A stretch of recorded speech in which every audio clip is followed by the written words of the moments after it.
السلام عليكم ورحمة الله وبركاته.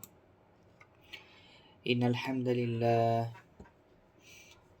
لله وحده، والصلاة والسلام على من لا نبي بعده، وعلى آله وأصحابه أجمعين، ومن تبعهم بإحسان إلى يوم الدين. أما بعد، فأعوذ بالله من الشيطان الرجيم. بسم الله الرحمن الرحيم. إنا أنزلناه في ليلة القدر. بارك الله لي ولكم في القرآن العظيم، ونفعنا وإياكم بما فيه من الآيات والذكر الحكيم، وجعلني إياكم من الصالحين.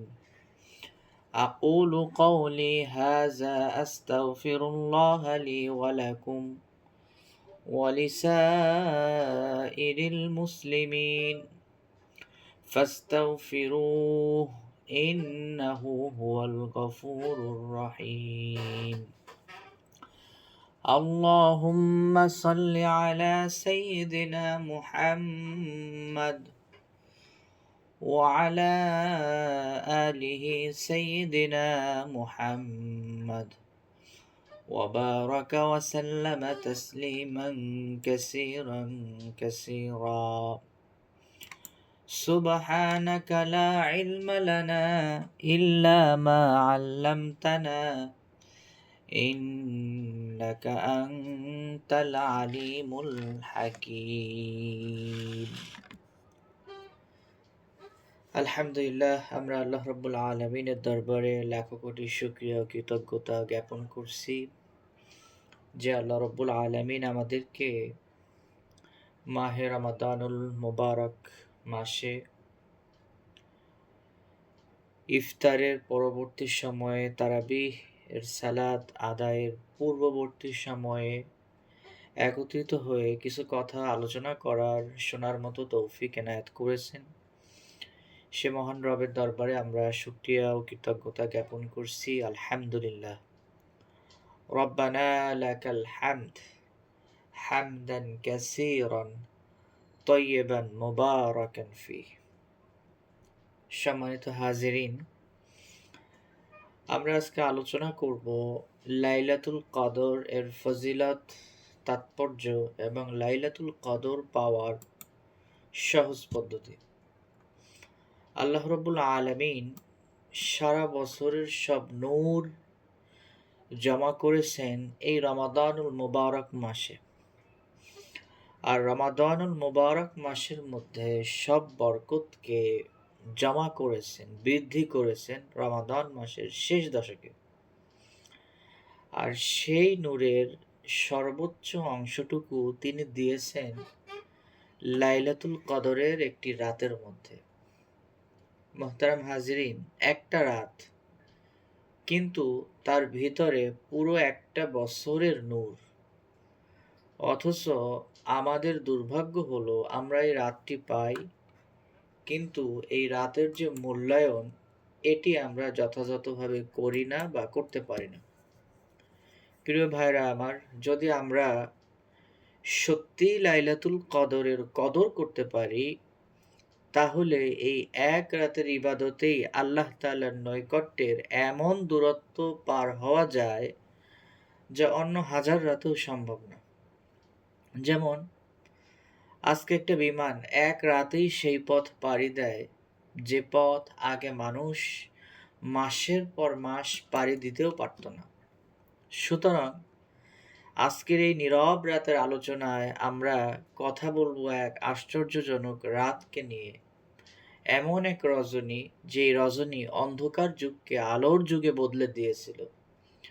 সুতরাং আমাদের আজকের আলোচনার বিষয় হলো লাইলাতুল কদর এই রাতের হাকিকত, মাহাত্ম্য, ফজিলত এবং আমাদের জীবনে এটার কি দাবি আছে, এটার কি করণীয় আছে, সে বিষয়গুলো নিয়ে আমরা পুঙ্খানুপুঙ্খ আলোচনা করব ইনশাআল্লাহ।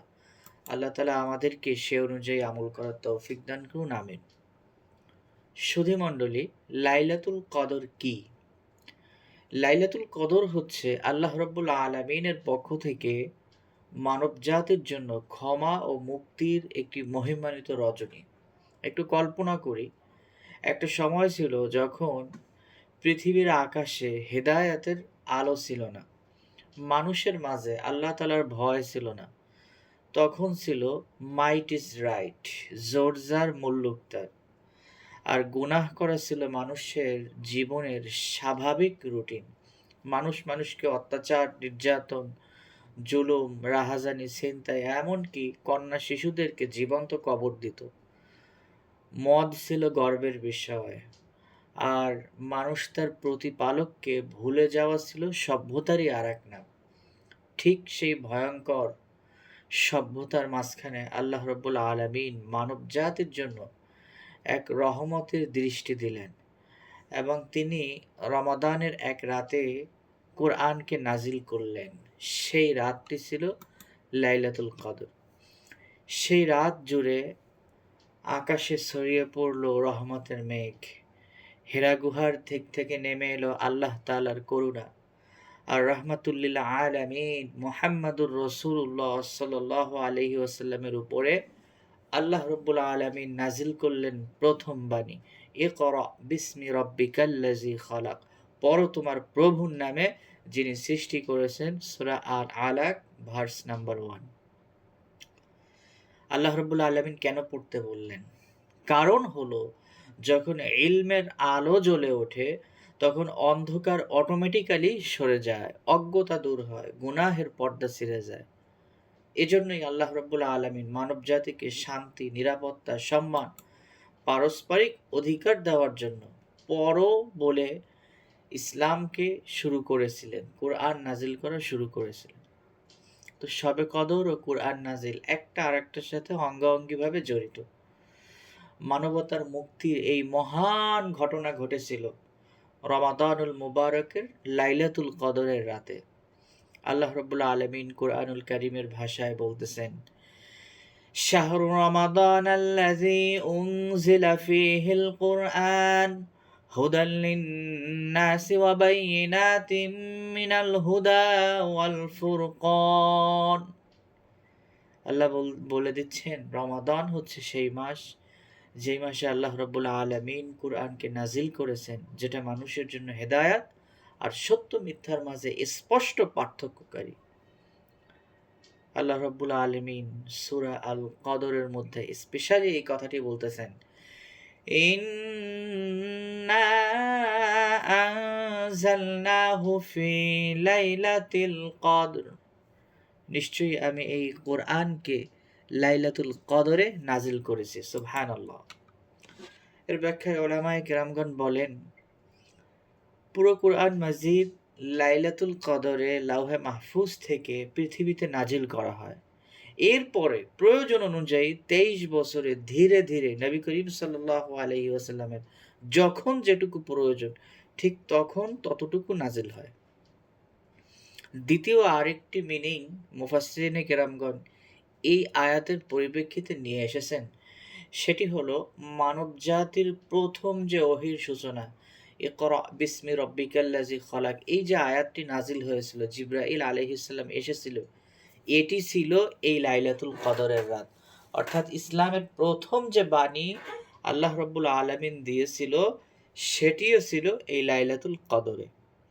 এজন্য লাইলাতুল কদর অত্যন্ত গুরুত্বপূর্ণ। এটি উম্মত মুহাম্মাদের জন্য এক বিশেষ বৈশিষ্ট্যমণ্ডিত এক রাত।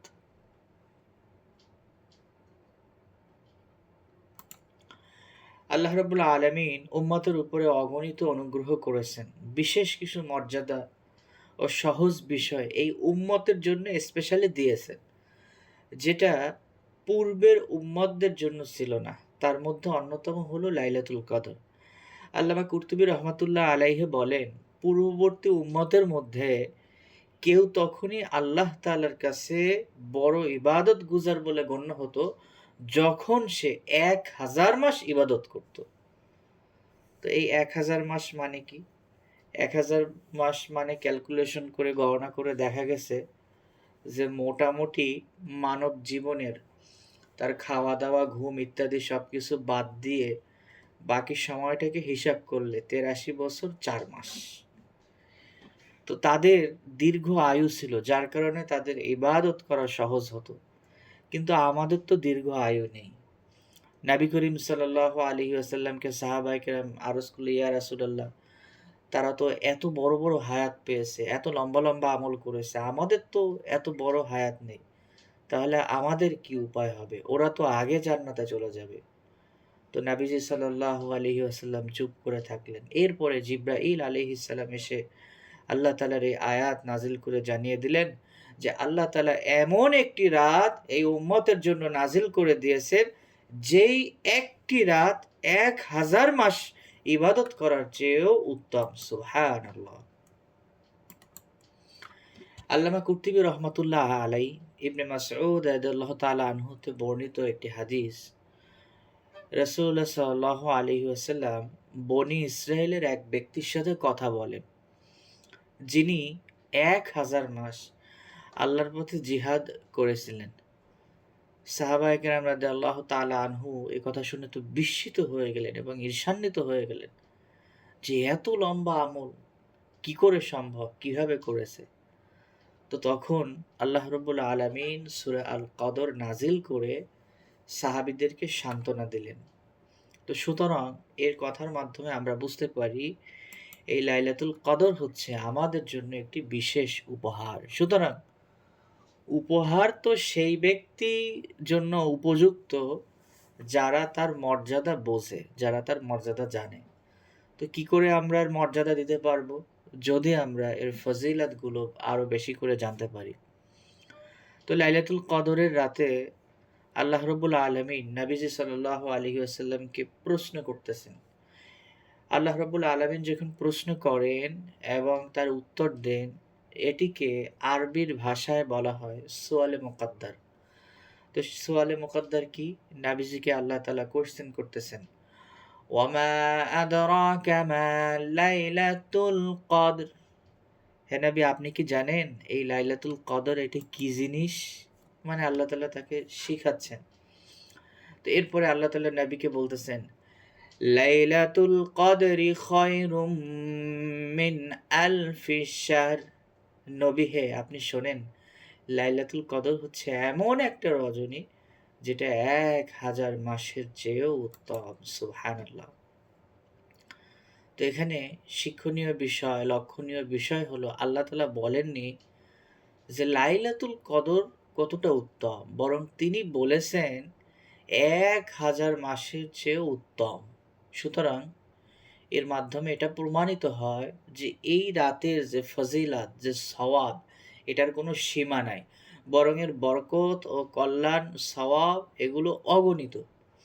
এই রাতে জিবরাইল আলাইহিস সালাম অন্যান্য সকল ফেরেশতাদেরকে নিয়ে আল্লাহর আদেশে সব ধরনের কল্যাণ, রহমত নিয়ে পৃথিবীতে অবতরণ করেন। এই রাত শান্তি, রহমত ও বরকতের ধারা ফজর পর্যন্ত, হাত্তা মাতলি আল ফাজর, যতক্ষণ না পর্যন্ত ফজর হয় ততক্ষণ পর্যন্ত হতেই থাকে, চলতেই থাকে।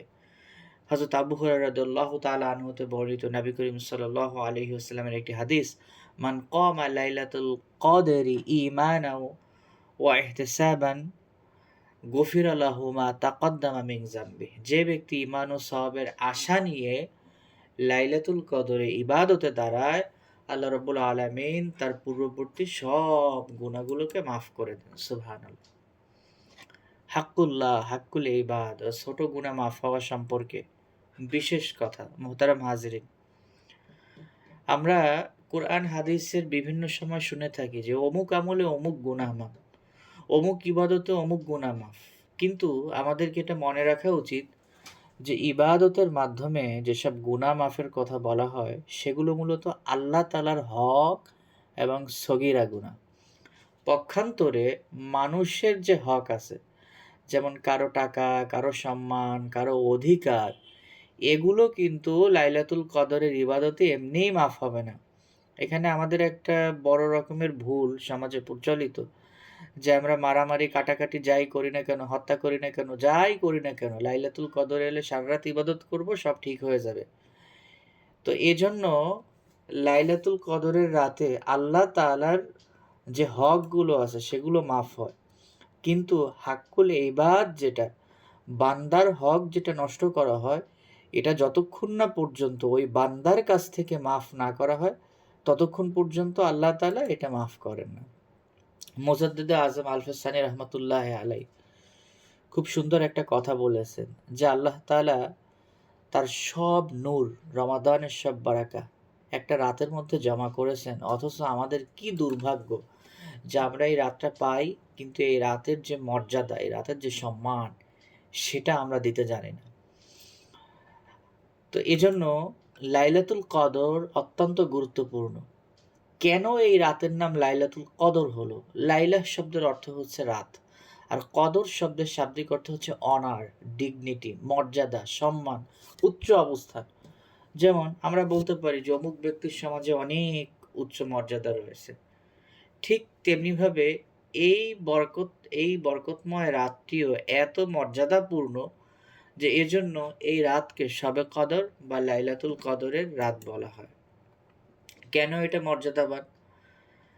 আল্লাহ রাব্বুল আলামিন বারবার এটির কথা বলেছেন। আরবদের মাঝে একটি প্রবাদ আছে, কালামুল মুলুকি মুলুকিল কালাম, রাজাদের কথা নিজেই কথার রাজা। সুতরাং যিনি সকল রাজাধিরাজ, মালিকুল মুলক, যিনি আল্লাহ রব্বুল আলামিন, তার এই কালাম কতই না মহান, কত মহামহিম। সুতরাং আল্লাহ রব্বুল আলামিন তিনি যেহেতু বলতেছেন এটি মর্যাদার রাত, বরকতের রাত, মহামনিত রাত, তাহলে কেন আমরা এটা সম্পর্কে গাফেল থাকি, অমনোযোগী থাকি? কোরআন ও রমাদানের মাঝে গভীর সম্পর্ক রয়েছে। আমরা এই বিষয় নিয়ে ইতিপূর্বে কয়েকটি সেশনে একাধিকবার আলোচনা করেছি। রমাদান মাস এলে কোরআন তেলাওয়াত তো সারা বছরই করি, কিন্তু রমাদান মাস এলে ঘরে ঘরে, মসজিদে মসজিদে তারাবির কাতারে কোরআনের সুর বেজে ওঠে। রাসূলুল্লাহ সাল্লাল্লাহু আলাইহি ওয়াসাল্লামের নিজস্ব আমলও এরকম ছিল। তিনি প্রতি বছর জিবরাইল আলাইহিস সালাম তার কাছে এসে কোরআনের দাওর করতেন। দাওর মানে হচ্ছে একজন আরেকজনকে শোনানো, মোতাআলা করা। তো জিবরাইল আলাইহিস সালাম রাসূলের কাছে শুনতেন, আবার রাসূল সাল্লাল্লাহু আলাইহি ওয়াসাল্লাম জিবরাইল আলাইহিস সালামের কাছ থেকে শুনতেন। এভাবে করে একজন আরেকজনকে শোনাতেন। তো এই মাসটি হচ্ছে এমন একটি মাস, যেই মাসে কোরআন একজন আরেকজনকে শোনানো। নাবিজি সাল্লাল্লাহু আলাইহি ওয়াসাল্লামের লাইফ টাইমে অনেক অনেক মুজিজা প্রকাশিত হয়েছে। চাঁদ দ্বিখণ্ডিত করা, আঙুলের ফাঁক দিয়ে পানি বের হওয়া, খাদ্যের বৃদ্ধি হয়ে যাওয়া, গাছের কান্না, এগুলো ছিল সব তার সমসাময়িক। কিন্তু নাবিজি সাল্লাল্লাহু আলাইহি ওয়াসাল্লাম যখন ইন্তেকাল করেন, এই ঘটনাগুলো ঐতিহাসিক হয়ে গেছে। কিন্তু কুরআন হচ্ছে নাবিজি সাল্লাল্লাহু আলাইহি ওয়াসাল্লামের এমন একটি মুজিজা, এমন একটি কিতাব, আল্লাহ রাব্বুল আলামিনের পক্ষ থেকে এমন একটি বাণী, যেটার মধ্যে কোনো সন্দেহ সংশয় নেই। আল্লাহ রাব্বুল আলামিন চ্যালেঞ্জ করে দিয়েছেন, ওয়া ইন কুনতুম ফি রাইবিম মিম্মা নাযালনা আলা আবদিনা ফাতু বিসূরাতিম মিন মিসলিহি। আল্লাহ রাব্বুল আলামিন চ্যালেঞ্জ করতেছেন যে তোমাদের মধ্যে যদি কারো কোনো বিন্দু মাত্র ডাউট থেকে থাকে, তাহলে আমি নবীজির উপরে যেটা নাজিল করেছি, পারলে এটার মতো একটা সূরা নিয়ে আসো। পুরো আরবের লোকেরা চেষ্টা করলো, একটা আয়াতও তারা কোরআনের মতো বানাতে পারলো না। বরং ছোট্ট একটা সূরাতুল কাউসার, সেটা নিয়ে তারা চেষ্টা করলো। ইন্না আতাইনা কাল আকাক, এরকম অদ্ভুত অদ্ভুত তারা কিছু কথা বলল। শেষমেশ তারা বলে দিল, লাইসা হাজা মিন কালামিল বাশার, এটা কোনো মানুষের কথা না। তো সুতরাং এই কোরআন যেই রাতে আল্লাহ রাব্বুল আলামিন নাজিল করেছে, সেই রাতের গুরুত্ব কতখানি। আল্লাহ রাব্বুল আলামিন বলতেছেন, ইন্না নাহনু নাযালনা যিকরা ওয়া ইন্না লাহু লাহাফিজুন। নিশ্চয়ই আমি এই কোরআনকে অবতীর্ণ করেছি এবং আমি এর সংরক্ষণকারী। সুতরাং কুরআন যেরকম মহিমান্বিত, ঠিক আল্লাহ রব্বুল আলামিনের পক্ষ থেকে রমাদান মাস মহিমান্বিত। আর রমাদান মাসের মধ্যে আল্লাহ রব্বুল আলামিন কুরআনকে নাজিল করে এই রাতকে, লাইলাতুল কদরকে আরও বেশি মহিমান্বিত করেছেন। কোরআনের প্রভাব কি আমাদের হৃদয়ে পড়ে? আমরা কি আসলে বোঝার চেষ্টা করি যে কোরআনটা কত বড় একটা জিনিস? আল্লাহ রাব্বুল আলামিন বলতেছেন, লাউ আনজালনা হাযাল কুরআনা আলা জাবাল, আমি যদি কোরআনকে কোনো পাহাড়ের উপরে নাজিল করতাম, লা রাআইতাহু খাশিআম মুতাসাদ্দিআম মিন খাশিয়াতিল্লাহ। সূরা হাশরের 21 নম্বর আয়াতে আল্লাহ তাআলা বলতেছেন, যদি কোনো পাহাড়ের উপরে নাজিল করতাম তাহলে ওটা তো আল্লাহর ভয়ে চূর্ণ বিচূর্ণ হয়ে যেত। সুবহানাল্লাহ। তাহলে এই যে কোরআন, এই যে কোরআনের কথা শুনতেছি, কোরআনের কথা বলতেছি, আমাদের মনে কি একটু প্রভাব পড়ে না? আল্লাহ রাব্বুল আলামিন এই কথা বলে দিচ্ছেন কি, যে অনেক মানুষ আছে যাদের অন্তরে মরিচা পড়ে গিয়েছে। মরিচা, মরিচা কিরকম মরিচা? যেমন লোহা বাইরে কিছুদিন রেখে দিলে বাতাসের সংস্পর্শে পানি লেগে সেটার সাথে অক্সাইড যোগে মরিচা ধরে যায়, ঠিক তেমনিভাবে গুনাহের পরিবেশের মধ্যে থাকতে থাকতে, গুনাহ করতে করতে আমাদের মনের ভিতরে মরিচা ধরে যায়। এই জন্য কোরআনের কথা শোনার পরেও আমাদের অন্তরে সেই হেদায়েতের আলো সেভাবে জ্বলে ওঠে না। এজন্য আল্লাহ রাব্বুল আলামিন যে লাইলাতুল কদরকে মহিমান্বিত করেছেন, গুরুত্বপূর্ণ করেছেন, সেটা আমরা বোঝার চেষ্টা করি। মোহতারাম হাজিরিন, কদরের আরেকটি অর্থ আছে, সেটি হচ্ছে সংকীর্ণতা বা সংকুচিত হওয়া। এটিও কোরআনুল কারীমের মধ্যে আল্লাহ রাব্বুল আলামিন বলে দিয়েছেন, আল্লাহু ইয়াহবিতুর রিজকা লিমান ইয়াশা ওয়া ইয়াকদির। আল্লাহ রাব্বুল আলামিন যার চান তাকে রিজিক প্রশস্ত করে দেন, আর যাকে চান তাকে সংকুচিত করে দেন। তা এটার মানে কি?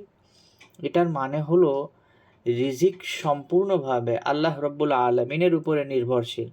কার কাছে কতটুকু রিজিক যাবে, কে কতটুকু খাবে, কতক্ষণ বাঁচবে, কতক্ষণ সে ঘুমাবে, হ্যাঁ, কতক্ষণ সে পৃথিবীতে থাকবে, সব কিছু আল্লাহ রাব্বুল আলামিনের একটা রিজিক, এবং এটা কাফির মুমিন সবার জন্য সমানভাবে প্রযোজ্য। এবং এর মাধ্যমে আল্লাহ রাব্বুল আলামিন আমাদেরকে পরীক্ষা করতেছেন, আমাদেরকে প্রাচুর্যও দিয়েছেন, আমাদেরকে সংকটও দিয়েছেন।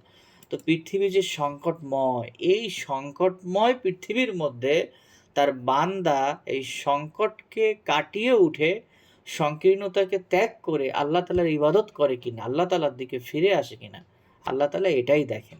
এজন্য আল্লাহ রাব্বুল আলামিন বলতেছেন, তানাজ্জালুল মালাইকাতু ওয়ার রূহু ফিহা বিইذনি রাব্বিহিম মিন কুল্লি আমর। এটা হচ্ছে এমন একটা রাত, যেই রাতে ফেরেশতাগণ ও জিবরাইল আলাইহিস সালাম তাদের রবের নির্দেশে প্রত্যেক বিষয়ে অবতরণ করেন। এখানে প্রত্যেক বিষয় মানে যার যে দায়িত্ব, আল্লাহ রাব্বুল আলামিন এক একজনকে এক এক দায়িত্ব দেন। এই দায়িত্ব নিয়ে নিয়ে তারা পৃথিবীতে এসে অবতরণ করেন। তৃতীয় আর একটা কারণ, কেন এই কদরকে, এই রাতকে কদর নামে নামকরণ করা হলো। কদর শব্দের আরেকটি অর্থ হচ্ছে তাকদীর, ভাগ্য। আল্লাহ রাব্বুল আলামিনের পক্ষ থেকে যে ফয়সালা নির্ধারণ করে দেওয়া হয়, তো এই বিষয়টাই এই রাতে আল্লাহ রাব্বুল আলামিন মানব জাতির জন্য তার ভাগ্যে কোরআন নাজিল করে মানব জাতির জান্নাতের ও জাহান্নামের ফয়সালা নির্ধারণ করে দিয়েছেন। এজন্য এটির আরেকটি নাম হলো কদর। চতুর্থ আরেকটি কারণ হতে পারে, অনেক আলেমগণ সুন্দর একটি কথা বলেছেন, একজন গুনাহগার মুমিন যে সারা বছর অবহেলায় কাটিয়েছে, কিন্তু সৌভাগ্যক্রমে লাইলাতুল কদর পেয়ে গেছে, আর সে যদি সত্যিকারভাবে এই রাতের কদর করে, অর্থাৎ এই রাতকে সে যদি মর্যাদা দেয়, তওবা করে, ইস্তিগফার করে, ইবাদতে কাটায়, তাহলে আল্লাহ রাব্বুল আলামিন গুনাহকে মাফ করে দেন। এজন্য এই রাতে নবীজি সাল্লাল্লাহু আলাইহি ওয়াসাল্লাম পড়তেন, আল্লাহুম্মা ইন্নাকা আফুন কারীম তুহিব্বুল আফওয়া ফা'ফু আন্নি। এই দোয়াটার বিষয়ে কিছু কথা আমি সামনে বলবো ইনশাআল্লাহ। তো লাইলাতুল কদরকে আল্লাহ রাব্বুল আলামিন এত মহিমান্বিত রাতকে কেন গোপন রাখলেন? এটার একটা বিশেষ কারণ আছে। এই রাতের মহিমা এতই গুরুত্বপূর্ণ, এতই অপরিসীম যে আল্লাহ রাব্বুল আলামিন ইচ্ছাকৃতভাবেই একে গোপন রেখে দিয়েছেন। যেমন তিনি তার অসংখ্য সুন্দর নামের মাঝে ইসমুল আজম যেটি, এটিকে গোপন রেখেছেন। ঠিক তেমনিভাবে লাইলাতুল কদরকেও গোপন করে রেখেছেন। আর ওলামায়ে কেরাম বলেন যে এটির পিছনে আল্লাহ রাব্বুল আলামিনের গভীর হিকমত রয়েছে। কি সেই হিকমত? ১ নাম্বার, আল্লাহ রাব্বুল আলামিন বান্দাকে গুনাহ থেকে খুব সহজেই মাফ করতে চান, রক্ষা করতে চান। যদি আল্লাহ রাব্বুল আলামিন জানাতো যে এই রাতটাই লাইলাতুল কদর, তাহলে গুনাহে অভ্যস্ত কিছু লোক তারা আরো ইচ্ছা করে, জেদ করে এই রাতে গুনাহ করতে চাইতো। আমাদের সমাজে আছে না অনেক নাস্তিক বা অনেক মোরতাদ অনেক লোক, হ্যাঁ? এটা মানি না, এটা করি না। আমি আরো বেশি গুনাহ করব, দেখি কি হয়। তো আল্লাহ রাব্বুল আলামিন এজন্য নির্দিষ্ট করে বলেননি। হয়তোবা ওই বান্দা আরো বড় গজবের মধ্যে পড়তো এই কারণে। দ্বিতীয়ত তলব, আবাদিয়াত ও অস্থিরতার শিক্ষা। এটি গোপন রেখে আল্লাহ রাব্বুল আলামিন বান্দাদের মনের মাঝে এই কামনা বাসনাটা জাগিয়ে তুলেছেন যে আমি কি লাইলাতুল কদর পাচ্ছি? আমার জন্য কি লাইলাতুল কদর নিশ্চিত হচ্ছে? আমি কি আল্লাহ তাআলার সেই গুনাহ মাফ, আল্লাহ তাআলার সেই অফুরন্ত সওয়াবের অধিকারী হচ্ছি? এই যে মনের ভিতরে তামান্না, এই তামান্নাটা জাগ্রত করার জন্যই আল্লাহ রাব্বুল আলামিন এই লাইলাতুল কদরকে গোপন রেখেছেন। নবী করিম সাল্লাল্লাহু আলাইহি ওয়াসাল্লাম লাইলাতুল কদর কোন রাত্রে এটা বলার জন্য বের হয়েছিলেন। পথিমধ্যে ২ জন মুসলমানের মাঝে ঝগড়া শুরু হয়ে যায়। তখন নবীজি সাল্লাল্লাহু আলাইহি ওয়াসাল্লাম বললেন যে, "আমি তোমাদেরকে লাইলাতুল কদরের খবর দিতে বের হয়েছিলাম।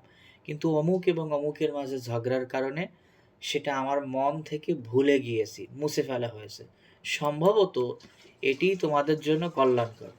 এরপরে নবীজি সাল্লাল্লাহু আলাইহি ওয়াসাল্লাম বললেন যে, "তোমরা সপ্তম, নবম ও পঞ্চম রাতে শেষ দিকে অর্থাৎ বেজোড় যে রাতগুলো আছে সেই রাতগুলোতে তোমরা এই লাইলাতুল কদরকে অর্জন করো।"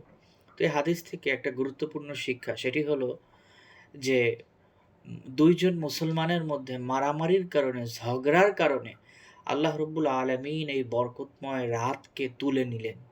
সুতরাং শুধু ঝগড়া বা কথা কাটাকাটি এটা কত বড় মারাত্মক বিষয় যেটা বরকতকে খেয়ে ফেলে, নষ্ট করে ফেলে। সুতরাং ঘরের ভিতর, মসজিদের ভিতর, সমাজের ভিতর আমরা যদি পারস্পরিক ঝগড়া বিবাদ করি, তাহলে আল্লাহ রাব্বুল আলামিন আমাদের মাঝ থেকে বরকতকে উঠিয়ে নেন। এটাই হচ্ছে তার সবথেকে বড় প্রমাণ। এজন্য লাইলাতুল কদরকে নবীজি সাল্লাল্লাহু আলাইহি ওয়াসাল্লাম সন্ধান করতে বলছেন। অনেকগুলো হাদিস আছে লাইলাতুল কদরের। আমি এখানে কয়েকটা হাদিস নিয়ে এসেছি। সবগুলো পাঠ করার সময় আমি পাবো না। নবীজি সাল্লাল্লাহু আলাইহি ওয়াসাল্লাম বলেছেন, রমাদানের শেষ দশকে তোমরা লাইলাতুল কদরকে অন্বেষণ করো। যেহেতু শেষ দশকের কাছাকাছি চলে এসেছি, এজন্যই মূলত আমাদের আজকের এই আলোচনা, আজকের এই রিমাইন্ডার, যেন আমরা আজকে থেকে, এখন থেকে আমাদের মনের মাঝে তামান্না জাগে যে আমরা যেন জীবনে যা করেছি, কিন্তু এখন থেকে ইন ফিউচার আর যেন আমাদের লাইলাতুল কদর মিস না হয়ে যায়। ২৭তম রাত নিয়ে আমাদের সমাজের মাঝে একটি খুব ধারণা রয়েছে যে ২৭তম রাত লাইলাতুল কদর এবং এই রাতে কোরআন খতম হয়, সারা রাত নামাজ পড়ি। কিন্তু আসলে এটি একটা নিশ্চিত রাত নয়। আল্লাহ রাব্বুল আলামিন লাইলাতুল কদরকে ২৭তম রাতে কিনা এটি সম্পর্কে কিছু মুফাসসিরিনে কিরামগণ তারা গবেষণা করে একটি তথ্য বের করেছেন। সালামুন হিয়া হাত্তা মাতলাইল ফাজর। এখানে সালামুন হিয়া, এই হিয়া শব্দটা সূরার গণনায় ২৭তম নাম্বার হিসাবে আসে। সুতরাং কেউ মনে করেছেন যে এ থেকে এটা ২৭তম রমজান হতে পারে। আবার লাইলাতুল কদর সূরা কদরের ভিতরে এই শব্দটা ৩ বার এসেছে। তো লাইলাতুল কদর শব্দগুচ্ছে ৯ টা লেটার আছে। তো তার মানে ৩ বার আসায় 3 into 9 অর্থাৎ 27। তো কেউ মনে করেছেন যে এটি 27 তারিখের রাতও হতে পারে। তাফসিরে কুরতুবীতে সুন্দর একটা স্টোরি আছে যে একদিন ওমর রাদিয়াল্লাহু তাআলা আনহু সাহাবীদেরকে জিজ্ঞাসা করলেন যে লাইলাতুল কদরের রাত কোনটা? সবাই বলল আল্লাহু আ'লাম, আল্লাহই ভালো জানেন। তখন তরুণ একজন সাহাবী আব্দুল্লাহ ইবনে আব্বাস রাদিয়াল্লাহু তাআলা আনহু তিনি বললেন যে আমি ৭ সংখ্যার মাঝে একটা বিশেষ মিল দেখেছি। কি সেই বিশেষ মিল? যেমন আল্লাহ রাব্বুল আলামিন ৭ আসমান বানিয়েছেন, ৭টি জমিন বানিয়েছেন। তাওয়াফের মধ্যে ৭টি চক্কর দিতে হয়। সাফা মারওয়া সাই করতে হয় ৭ বার। রমি অর্থাৎ কঙ্কর নিক্ষেপ করা ৭টি। সিজদার মাঝে যে অঙ্গ প্রত্যঙ্গ আরকান রয়েছে ৭টি। ঠিক অনুরূপভাবে মানুষকেও আল্লাহ তাআলা ৭টি স্তরে বানিয়েছেন। কি? ওয়ালাকাদ খালাকনাল ইনসানা মিন সুলালাতিন মিন তিন। আমি মানুষকে বানিয়েছি মাটি থেকে। সুম্মা জাআলনাহু নুতফাতান ফি ক্বারারিম মাকিন। সুম্মা খালাকনান নুতফাতা আলাকা ফাখালাকনাল আলাকাতা মুদগা ফাখালাকনাল মুদগাতা ইযামা ফাকাসাওনাল ইযামা লাহমা সুম্মা আনশা'নাহু খালকান আখার ফাতাবারাকাল্লাহু আহসানুল খালিকিন। আল্লাহ রাব্বুল আলামিন বলতেছেন যে মানুষকে আমি বানিয়েছি ৭টি স্তরে। সেই ৭টি স্তরের কথা ওয়ান বাই ওয়ান, প্রথমে স্পার্ম থেকে রক্তপিণ্ড, সেখান থেকে মাংস, সেখান থেকে হাড্ডি, তারপরে তাকে আমি সুন্দর অবয়ব দিয়ে তৈরি করেছি। তো সুতরাং এই যে ৭টি, তো ইবনে আব্বাস বলতেছেন এই ৭-এর মধ্যে আমি একটা স্পেশাল মিল দেখতে পাচ্ছি। ঠিক আল্লাহ রাব্বুল আলামিন খাদ্যের ব্যাপারেও ৭টি তথ্য, ৭টি বিষয় উল্লেখ করেছেন। কি? হাব্বা ওয়া ইনাবা ওয়া কদবা ওয়া যাইতুনা ওয়া নাখলা ওয়া হাদাইকা গুলবা ওয়া ফাকিহাতা ওয়া আব্বা। আল্লাহ রাব্বুল আলামিন বলছেন শস্য, তারপরে বলছেন আঙ্গুর, তারপরে শাকসবজি, জাইতুন, এভাবে 7 7 7 আল্লাহ রাব্বুল আলামিন 7 দিয়ে একটা কোরাম মিলিয়েছেন। তো ইবনে আব্বাস রাদিয়াল্লাহু তাআলা আনহু বললেন যেহেতু লাইলাতুল কদর শেষ দশকে, সুতরাং ৭-এর হিসাবে আমার মনে হয় ২৭তম রাত বেশি উপযুক্ত। তো ওমর রাদিয়াল্লাহু তাআলা আনহু বললেন যে তোমরা এই তরুণের মতো এত সুন্দর করে বিশ্লেষণ করতে পারলে না? কত সুন্দর করে সে বিশ্লেষণ করলো। তো আসলে একজন মুমিন হিসেবে আমাদের কি করা উচিত? এই রাত্রে কি করণীয়? হাদিসে যদিও ২৭ তারিখকে স্পষ্ট করে দেওয়া হয়নি, তারপরেও মুমিন হিসেবে আমাদের জন্য করণীয় হচ্ছে এই রাতে সারারাত জাগার চেষ্টা করা, আল্লাহ তাআলার কাছে রোনাজারি করা, হিংসা বিদ্বেষ মন থেকে দূর করা এবং আল্লাহ তাআলার কাছে বেশি বেশি করে দোয়া করা, আর লাইলাতুল কদরের জন্য আল্লাহ তাআলার কাছে বেশি বেশি করে চাওয়া। তো আল্লাহ রাব্বুল আলামিন আমাদেরকে লাইলাতুল কদর সুন্দরভাবে নসিব করুন। এবং লাইলাতুল কদরের কিছু স্পেশাল দোয়া আছে, যেমন এক ভাই তিনি এখানে কমেন্ট করেছেন, আল্লাহুম্মা ইন্নাকা আফুউল কারীম তুহিব্বুল আফওয়া ফা'ফু আন্নি। রাইসুল ভাইকে অনেক অনেক ধন্যবাদ, শুকরান জাজিলা, জাযাকাল্লাহু খাইর, ফাতাবারাকাল্লাহু আহসানুল খালিকিন, আমিন। ওয়া আখিরু দাওয়ানা আনিল হামদুলিল্লাহি রাব্বিল আলামিন। আমরা আমাদের লাইলাতুল কদর সম্পর্কে বাকি অংশ পরবর্তী সেশনে আলোচনা করব ইনশাআল্লাহ। এখন আপনাদের কারো কোনো কোয়েশ্চেন থাকলে বলতে পারেন ইনশাআল্লাহ।